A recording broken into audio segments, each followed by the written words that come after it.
Et salut à tous, c'est Michael Potter, je suis heureux de vous retrouver aujourd'hui. Après un long moment d'absence et de silence, j'en suis désolé. On va pas se mentir, la régularité sur cette chaîne, c'est une légende. Enfin bref, je vous retrouve aujourd'hui avec une nouvelle petite vidéo, j'espère que ça va vous plaire. Et on va parler de Poudlard, plus particulièrement des Poudlards qu'on peut trouver dans le commerce. Et à défaut de pouvoir y aller en vrai, on va pas se gêner pour se le procurer en miniature. C'est parti! Pour commencer, je vais vous parler du premier que j'ai eu. Il est apparu en fin d'année 2009, à l'occasion de la sortie DVD d'Harry Potter et le Prince de Sang Mêlé, le 6ème pour ceux qui ont du mal à suivre, ainsi que pour la sortie de la nouvelle édition DVD des films précédents. En édition limitée, on retrouve le château en résine, protégé par une vitrine en plexiglas, le tout posé sur un coffret tiroir en bois destiné à accueillir les 6 DVD, ainsi qu'un emplacement prévu pour y intégrer les DVD des Reliques de la Mort, partie 1 et 2. D'après ce que j'ai pu voir, on pouvait trouver ce château aussi chez Noble Collection, à la différence que ce dernier n'était pas accompagné des DVD. Ensuite, deuxième château, à construire cette fois, le puzzle 3D de chez Werbits. Les pièces sont en mousse, recouvertes de papier imprimé, et il est en 3 parties. La grande salle, la tour d'astronomie et la tour de l'horloge. Pour ma part, je n'ai que les 2 premiers, je n'ai pas la tour de l'horloge, par manque de place.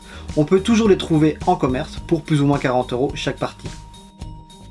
On continue avec le troisième, encore un puzzle 3D en PVC plastique, celui de chez Ravensburger. Relativement simple à réaliser, les pièces sont numérotées sur l'envers, il suffit de suivre, il n'y a pas plus simple. On peut le trouver pour plus ou moins 70 €, ce qui est bien cher pour ce que c'est, et franchement, je ne trouve pas le résultat final au top. Naturellement, ceci n'est que mon avis personnel, et il n'engage que moi. Libre à vous de vous faire votre propre opinion. Quatrième château.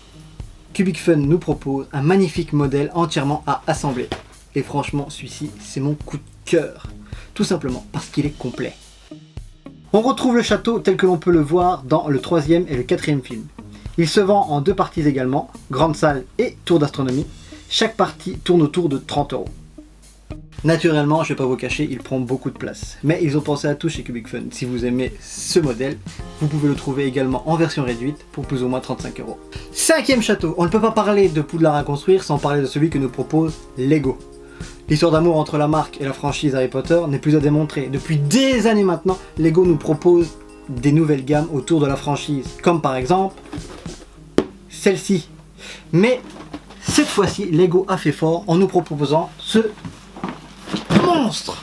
Et oui, ce magnifique modèle de collection de plus de 6000 pièces.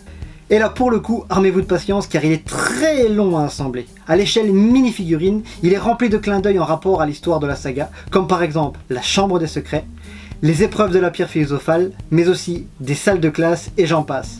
Assez difficile à trouver, il est cependant disponible sur le site de Lego pour 419 €.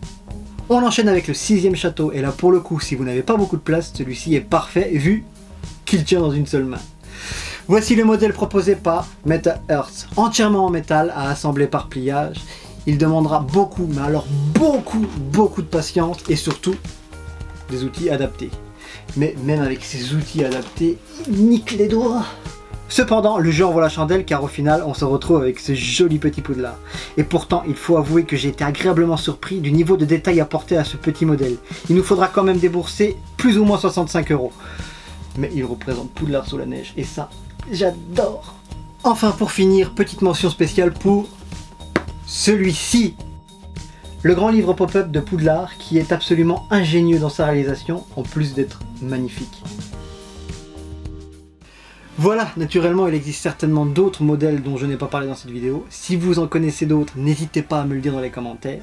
Et n'hésitez pas à liker cette vidéo si elle vous a plu. Ça fait toujours plaisir. Quant à moi, je vous dis à très bientôt pour une nouvelle vidéo.